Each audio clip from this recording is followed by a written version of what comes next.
Hey, thanks for joining me again on another edition of Richard Bey Talk. This is the first week of May, and no, I am not going to wear a mask throughout the broadcast. But I will tell you this. I wouldn't have gone to that White House Correspondents' Dinner without wearing a mask. Now, it's been, 2 years or so? Yeah, 2 years in March, right? I was in New York, actually, when they shut everything down. And boy, that's a story. But I have never had COVID. I never got infected. I've been cautious. I wear the mask. I got 3 shots. And the last 2 shots, I actually had a pretty bad reaction. But I also know a lot of people who did get COVID, and some of them didn't get over it. The first person was an actor named Mark Bloom, who played my brother in an off-Broadway show. He died in the first months.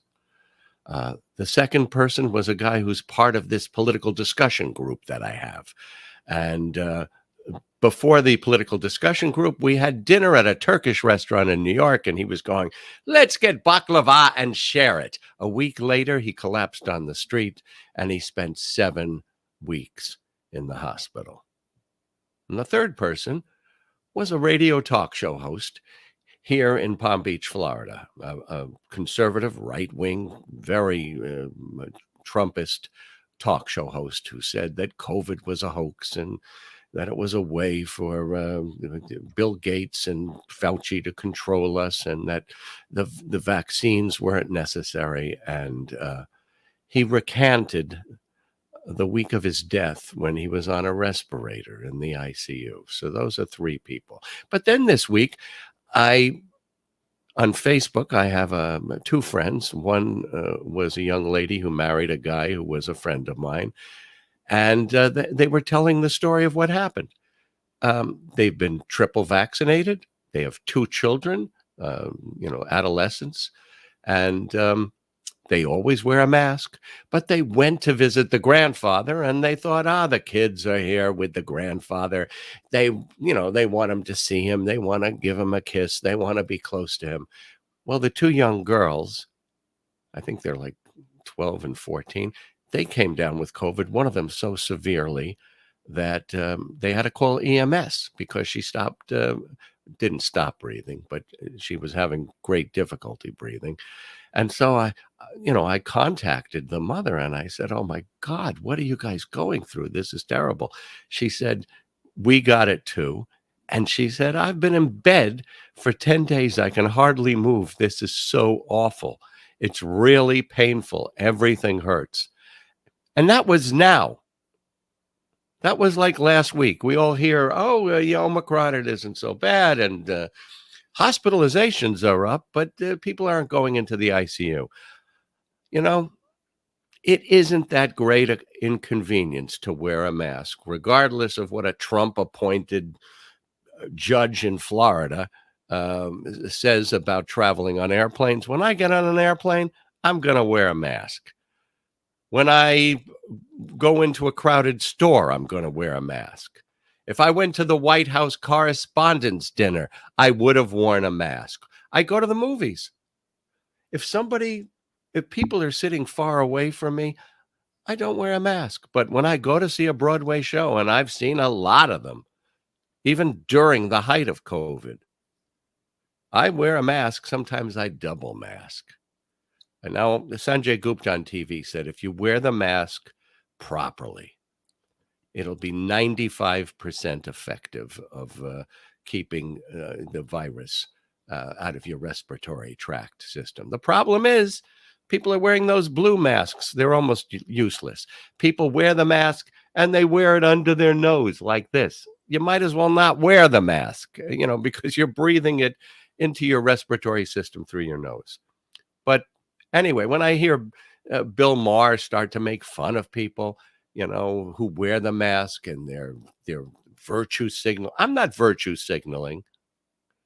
I'm trying to keep myself COVID free as I have been for the last 2 years. And I find it, I resent the fact that he goes on and on about this. I'm not telling you you have to wear a mask. Don't wear a mask if you think it's too controlling or unnecessary.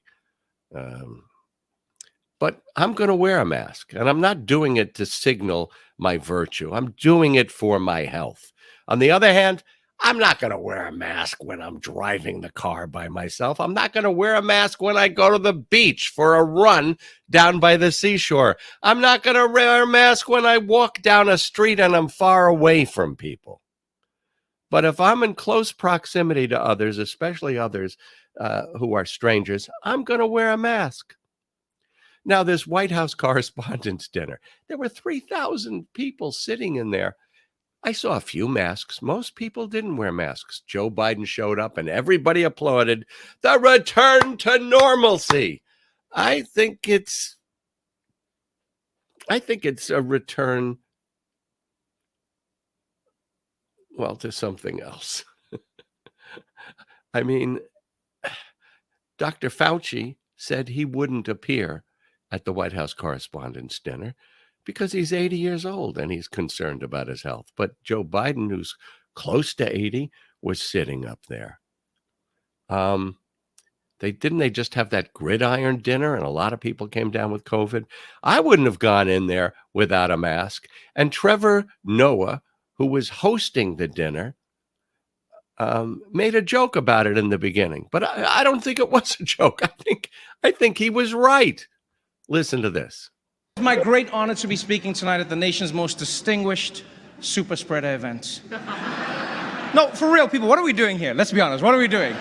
Like, did none of you learn anything from the gridiron dinner? Nothing, huh? Like, do you read any of your own newspapers? I mean, I expect this from Sean Hannity, but the rest of you, what are you doing here? You guys spent the last 2 years telling everyone the importance of wearing masks and avoiding large indoor gatherings. Then the second someone offers you a free dinner, you all turn into Joe Rogan, huh? I mean, Dr. Fauci dropped out.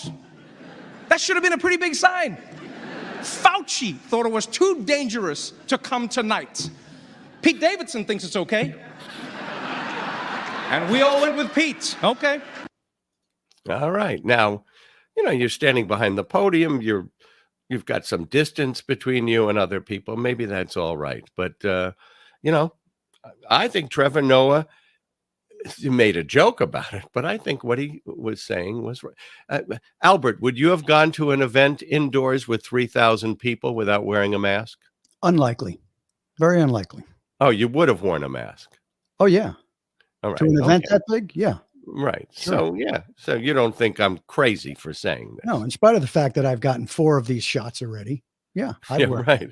Okay. All right. Very good. Well, and by the way, now it's not because I'm concerned about other people, because now I don't give a shit about other people. Well, they don't give a shit about you. And that's why. Because in the beginning, we thought everybody would band together and we'll do the right thing for each other, but it's not. It's every man for himself.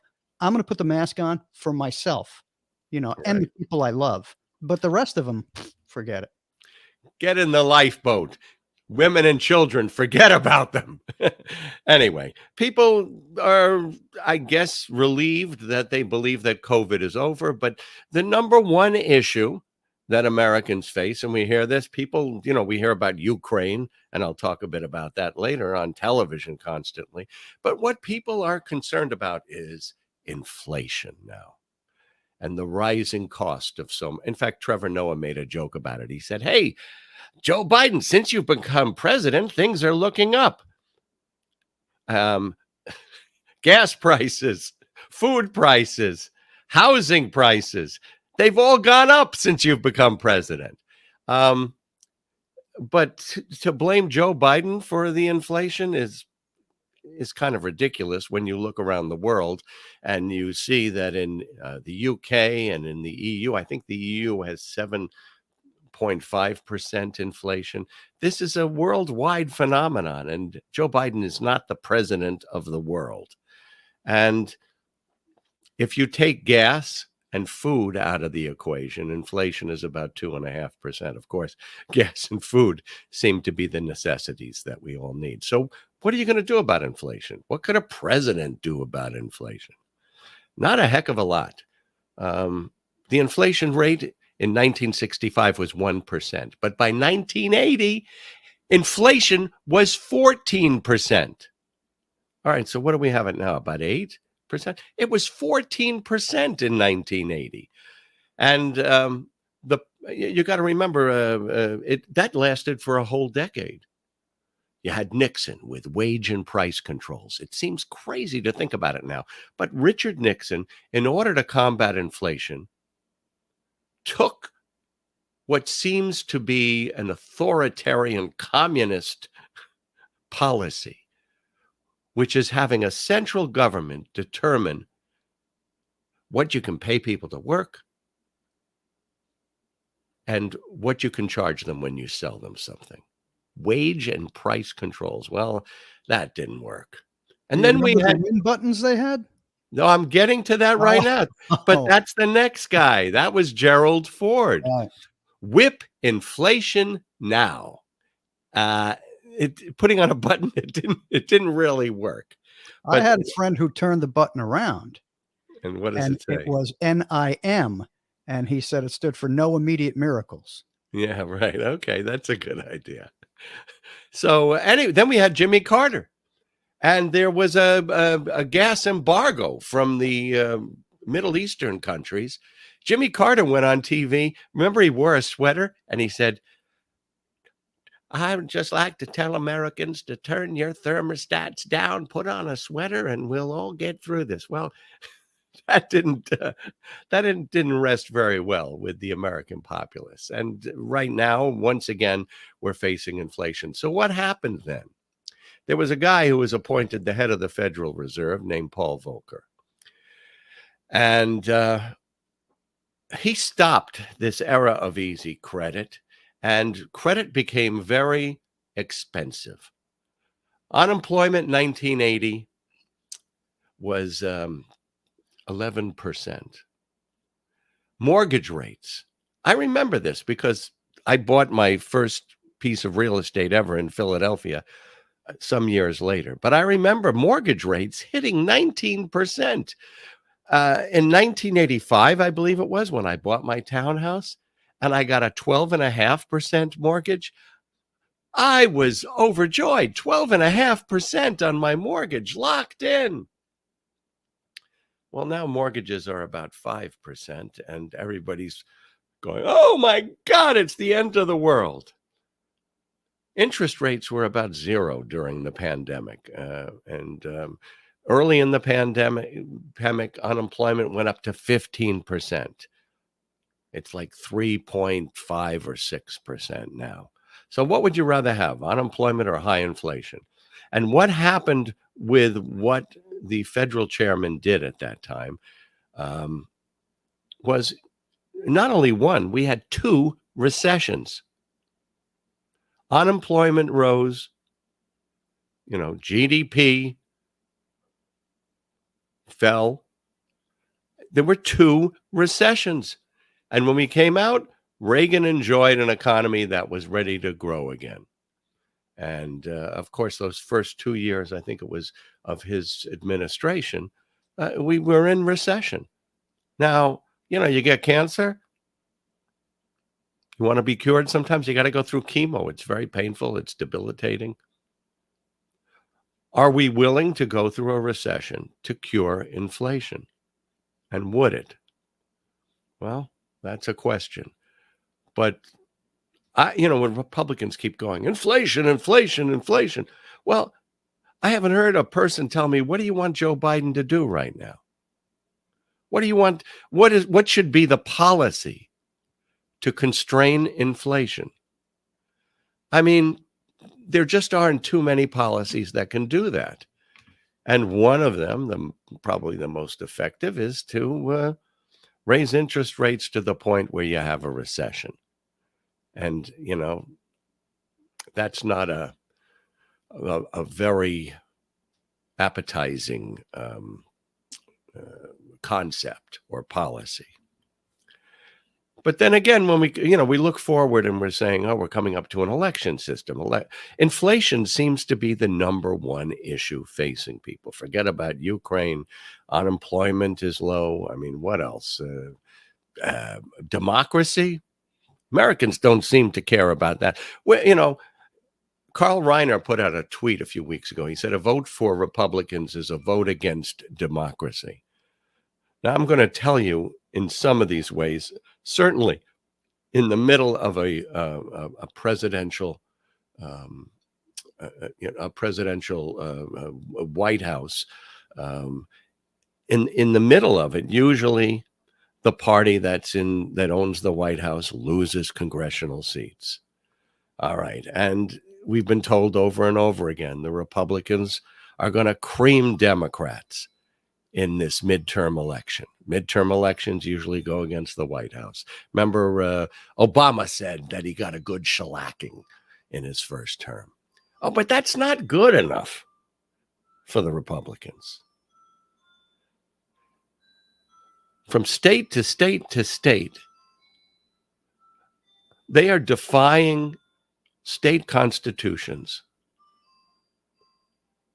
to redistrict in ways that will guarantee Republicans control the House of Representatives. Now, Republicans say, and, I have a friend who is a Trump supporter who says, what about Maryland and what about, New York? Well, New York had their congressional map thrown out. Maryland had their congressional map thrown out. And you want to know something? The court that threw out the New York map was overwhelmingly a democratically appointed court with judges appointed by Democrats. In Maryland, the woman that threw out the Maryland map was appointed by Bill Clinton. So let me tell you, when I first came to Florida, we had an amendment to the state constitution on the ballot. And it said for Floridians to vote to say that districts may not be drawn to favor or disfavor an incumbent or political party. Now, 63% of the citizens in this state voted for that. You can't draw districts to favor or disfavor a political party. So what happened? The legislature comes up with something. DeSantis says, oh, that's not good enough. And he vetoes the legislative map. And then he says, I'll draw up my own. And through analysis, we are told that his map will result in an election where 71% of the Republicans running will win their districts. 71%. In Ohio, they had the same kind of amendment to their constitution. It was approved in 2018, and it was approved with 75% of the vote. And in Ohio, it's a bit different. What they said in Ohio was that 3/5 of the House and Senate would have to support a redistricting map, and that half the members of the opposing party would also have to join in. Forget that. They just threw that, that's an amendment to their constitution. And the courts are telling them they'll have to comply. But what DeSantis and what the legislature in Ohio is doing is they're trying to run out the clock. People are initiating lawsuits, but they won't come to fruition before the election in November. So it wasn't enough that historically and even politically, Republicans had an advantage going into the midterm election. No. They had to rig things against state constitutions. And don't tell me about Maryland, and don't tell me about New York. Yes, the Democrats have tried to gerrymander as well. But Democratic judges have thrown out those maps. In Florida, almost every member of the Supreme Court, I think there's one person who was appointed by a Democrat on the Florida Supreme Court. And 3 of them were appointed by DeSantis himself. So forget about finding justice or adherence to law from a Florida Supreme Court. It just isn't going to happen. And it's going to be bad, those midterm elections. All right, so let's move on to something. Oh, did you see this? The New York Times. Here we go.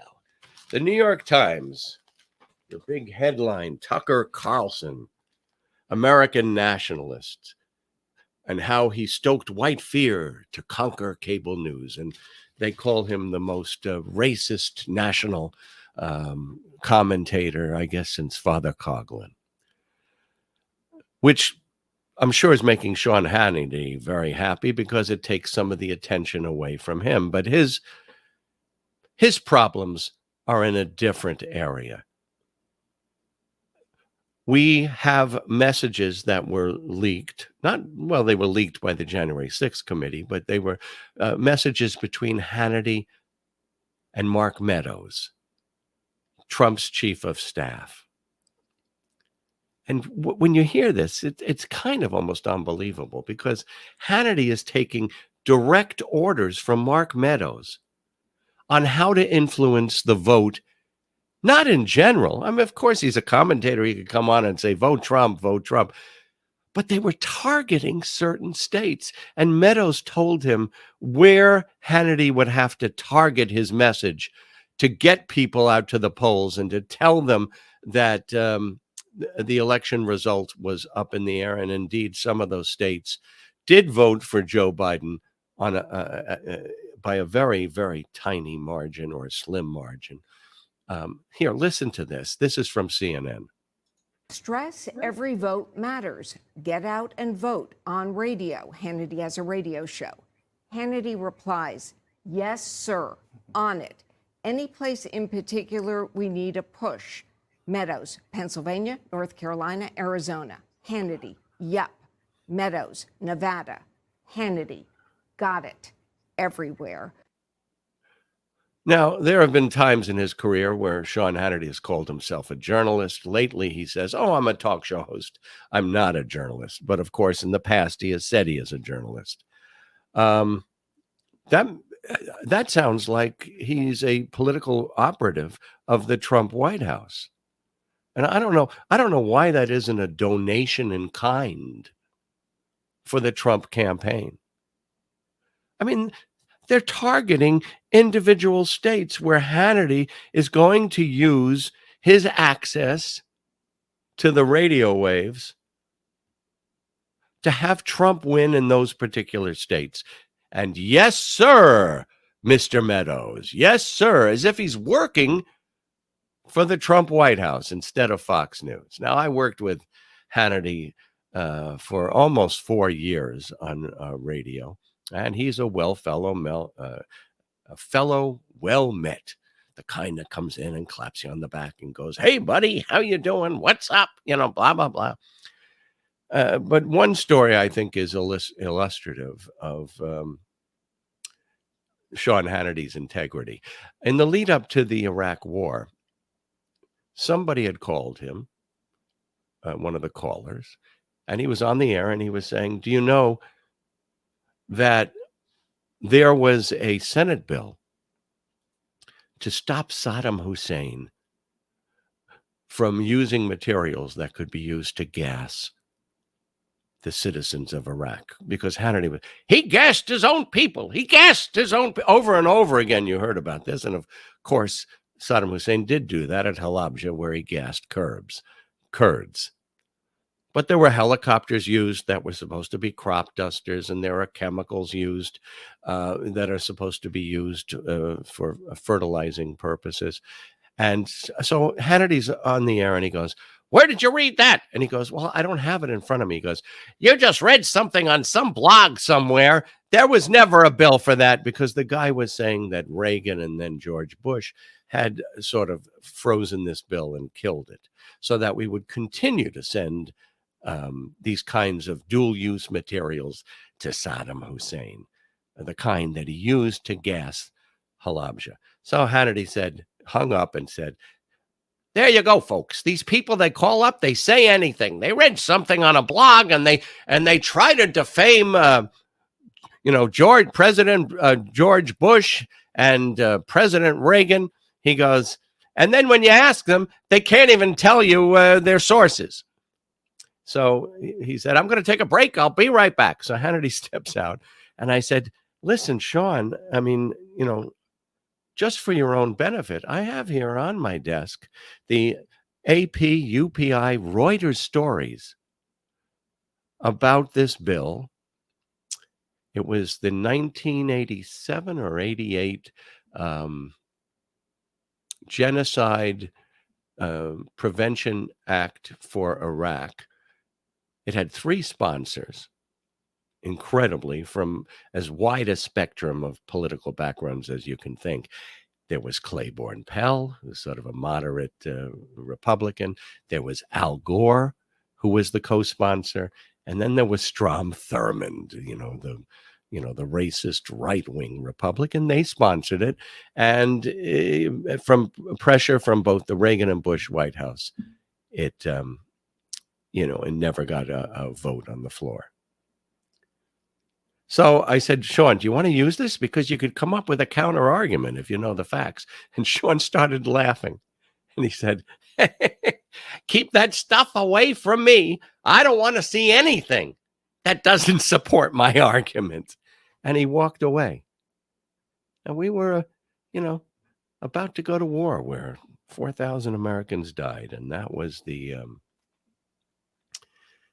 reaction to the facts, at least some of the facts. All right. Now, one of the best commercials on TV, I think, is Ewan McGregor. Ewan? Do you say it Ewan? Do you know, Albert? Is it Ewan or is it Ewan? I've always heard it Ewan. Ewan. Okay. Maybe Ewan McGregor. Somewhere in that part where he comes from, they say Ewan, but okay. Ewan. Well, he does. On the commercial, you've seen it. He goes, when you look back on your life, are you going to regret the things you didn't buy?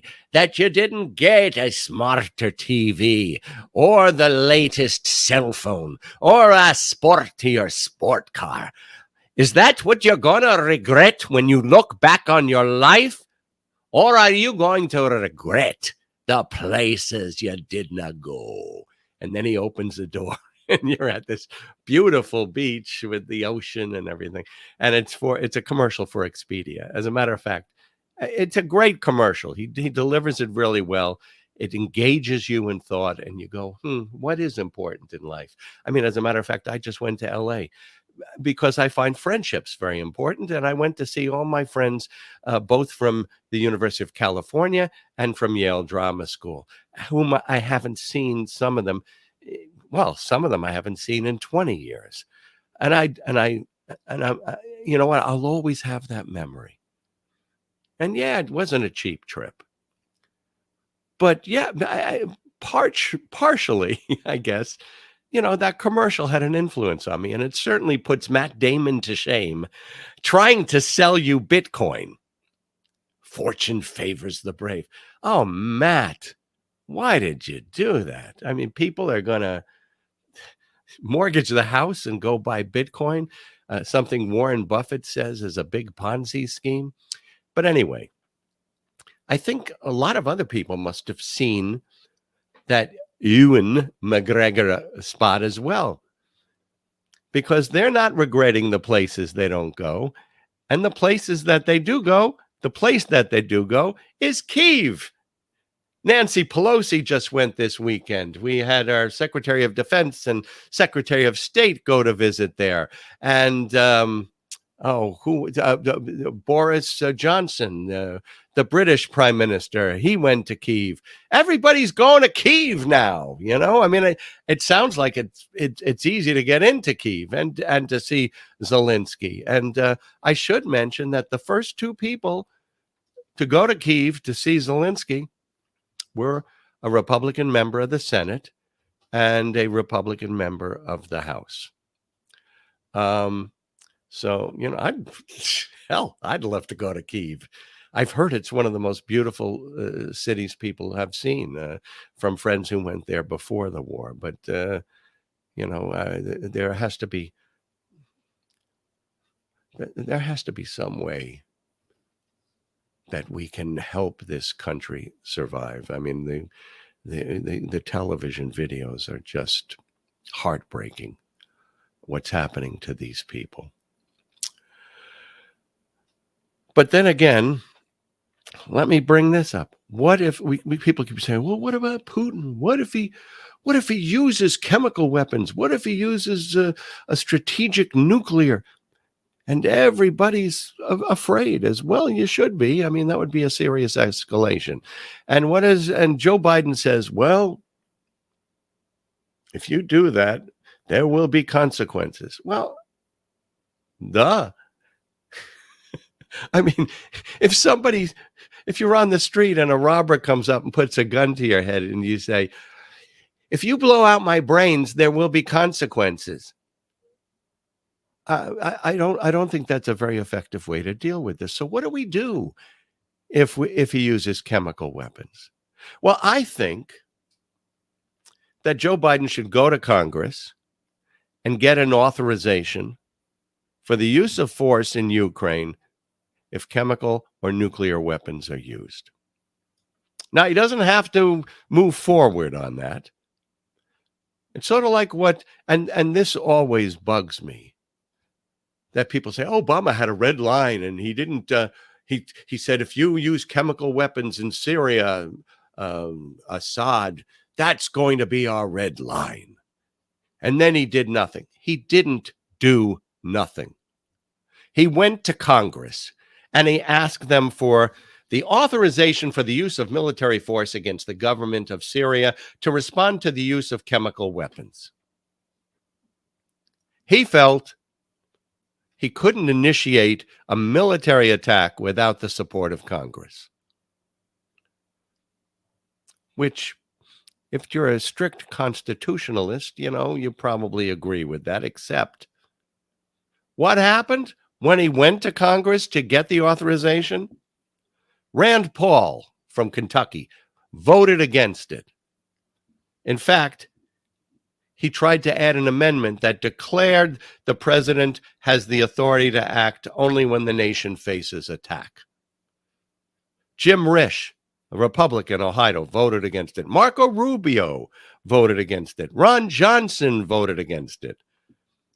And the Republicans who voted to actually allow Obama constitutionally to cross over and enforce his red line, they're all gone. Bob Corker, John McCain, Jeff Flake.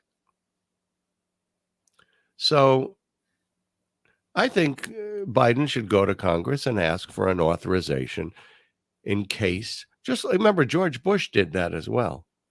He's saying it's not a declaration of war, but it just means I don't have to go back to Congress if I decide, or whatever I decide to do, if they use chemical or nuclear weapons in Ukraine.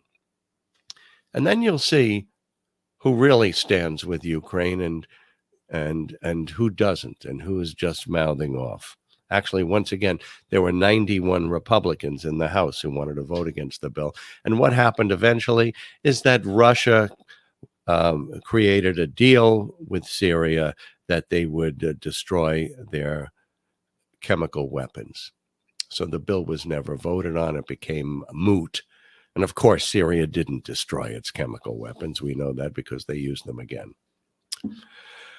All right. So now let's remind you that at the end of this week, it's Mother's Day. Don't forget the chocolate, the flowers, the jewelry, the appreciation, the cards for your mother. Now, I was very lucky to have had both my parents on the TV show at different times, and I had my mother on for Mother's Day.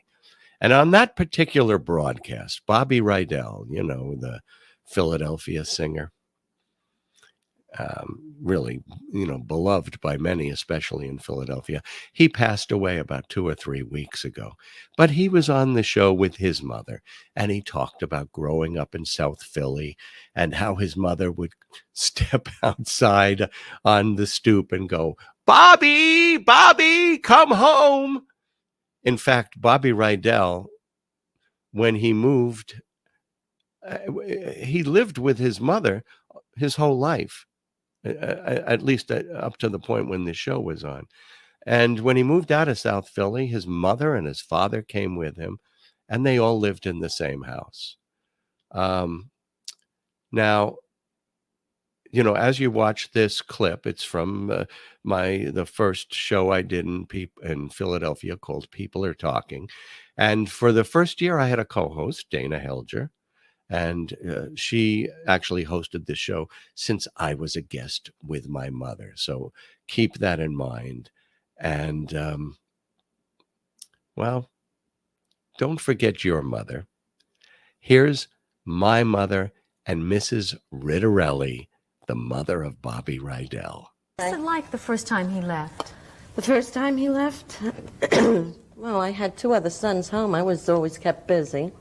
But were you upset? Did it bother you? Did it hurt your feelings when he left home the first time? In a way, yes. But we made a point to either go to California to see Richard at least once a year to see him, or he came home during the summertime. It wasn't for long. He never stayed away from home. Did Richard feel that as the oldest son he had to be the best of he had certain expectations of him as the oldest boy? Are you asking Richard? I'm asking both, right? I didn't think it was because I was the oldest, but I always felt like, I had to achieve something, sure. I don't know. Didn't you feel like you kind of had to be an example for your 2 younger brothers? Nope. You didn't? You didn't? No. Because in some ways they were, well, the youngest one is quite a bit younger than us, but I look up to my younger brother. He does other things, and I respect, what he does very much. So I never felt like I had to be an example. If anything, I felt more that I had to, live up to what he had. Are the other 2 boys as close to you as Richard is? Yes. They are. You don't think either, like Richard is closer to you because he's the oldest, perhaps? I think Richard is more lovable. Oh. He's a good-natured boy. He never forgets our anniversary, birthday, and of course Mother's Day is Sunday. Well, he won't forget that. You just reminded him. I forgot. That's why you're here. You just ruined your record. Bobby is your only son, Jenny. Right. We would take him on rides on Sunday, and he was a big boy. Well, up until he was 14, he would start singing and do impersonations, and I would say, shut up and go to sleep. My husband would say to me, but listen to him, he's good, which he was. But you were the one who told him to shut up. I You told think him in to this shut up. case, mother's instinct proved wrong. Right. Did you ever feel that you were being overprotective? Or Yes, I knew that, but I couldn't help it. I think that's why I never had other children. So it's the I girls just can't wait for the day that I can say, Richard's engaged, Richard is getting married. I am looking forward to a daughter. Richard, can you wait till that day? I will be waiting. He didn't date too many women. He didn't. You married the first one you dated? No, I think I went with about 2 girls prior to Camille. How may I ask, how important was it to either of you that the girls would meet your mother's approval? Did you think about that? And particularly you, Bobby, who married the girl. Yeah, I think so. I thought about that a lot, just from the way the whole family generated itself. And yes, I can remember back saying, I hope Mom, accepts Camille. Yeah. Richard, did you always worry about it? Well, I remember bringing a former girlfriend who had gotten married home for Thanksgiving. And not only did my mother call her the name of every other girlfriend I ever got out with until I was about 16, but she called her all those names in succession. She said, Heidi, Dana, Kathy, Susie, Patty, Heidi, Ellen. She went through every single name. Betty, did you really do that? I don't think so. Okay.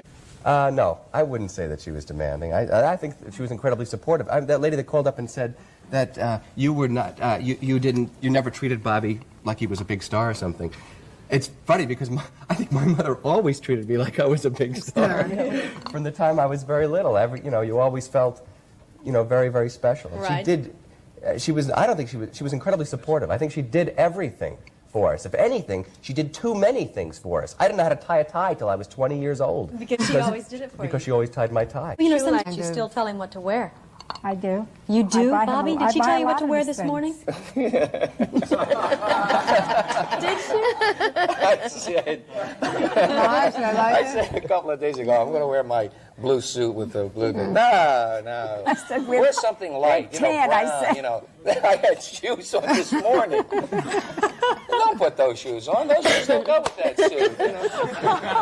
Change the That's great. shoes. That's good. Richard, did you dress yourself this morning? I dressed myself, but my mother did buy me a tie yesterday.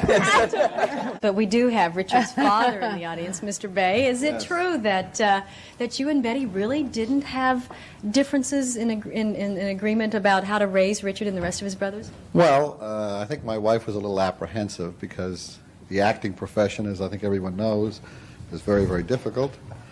And as it went along, though, we used to go up to see shows when he was up at Yale in the drama school there, and we saw he was talented, and we felt that if an opportunity came along, he would possibly. But what about with more simple things, like when he was a child, just raising him, like he should have candy or he shouldn't have candy? I mean, did you ever argue about little things like this? And if so, who won, Yes. Betty or you? My wife always won. Always. Well, miss you, Ma. And on Mother's Day. My mother, there's two things she told me that I really remember. One of them is, Richard, you can have many girlfriends. You can have more than one wife. But you'll only have one mother.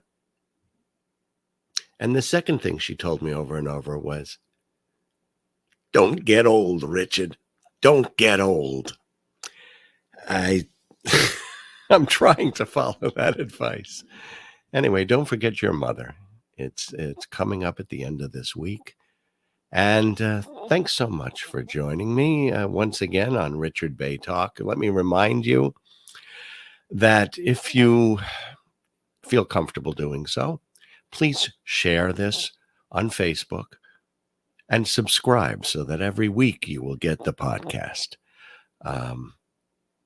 And as always, from all of us here to all of you out there, all my best.